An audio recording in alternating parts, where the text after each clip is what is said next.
that very difficult conversation you need to have with your boss about some questionable, racist, sexist-ish that went down in the office. There's that. The other conversation that you need to have with the head of department, well, you don't need to have it, but you want to have it because it's going to progress your career. It's going to advance your career. It's going to step you into, that sounds off, whatever. It'll move you into the work environment, doing the kind of work that you know your soul is calling you to do, that you also know that should you get your hands on this particular type of work, or to change these things about the way that you currently work, or to shift, move into a different department completely, or move into a different company, right? All of these things that you know it would serve you, it would behoove you to do, but you haven't stepped forward on them yet. You haven't made traction on them yet. Comes down to one thing. Comes down to lots of things, but I'm going to focus on one thing, one main thing in this video. You're afraid to feel a certain emotion. And so that has prevented you from taking the scary actions, from building up the courage so that you can just take the next step, which is to say, hey, boss, let's put an appointment on the calendar because I'd love to speak with you about my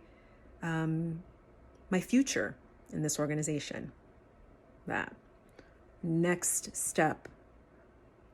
The next step could also be schedule an appointment with supervisor or whomever and say, I'd love to talk with you about in something that happened, an incident that happened last week or a few days ago, and I would really appreciate having some one-on-one time with you so that we can troubleshoot how to better this situation so that it doesn't happen again. Okay?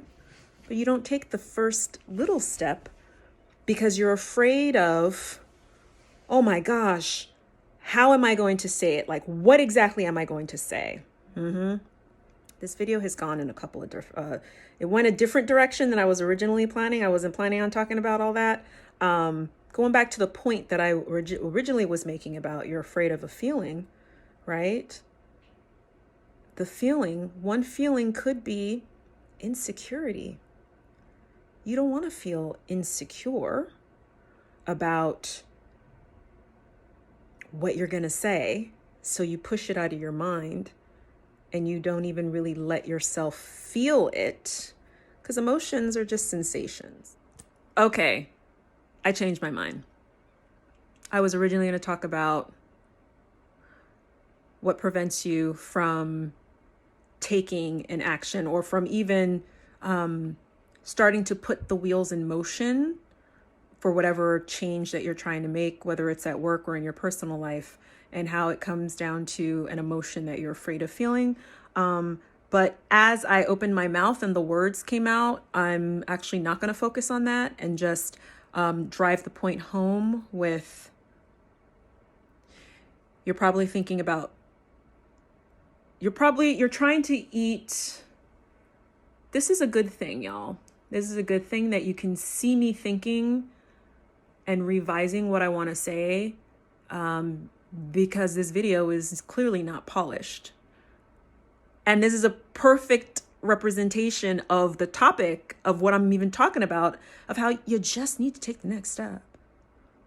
Just take the next step and stop overwhelming yourself with, well, I need to have all 10 steps figured out before I take one step. One step, get a conversation on the calendar. And then you'll figure out what to say, how to say what you want to say, processing the emotions that come up, the fears that are coming up around you, taking this next very scary action and mustering up the courage.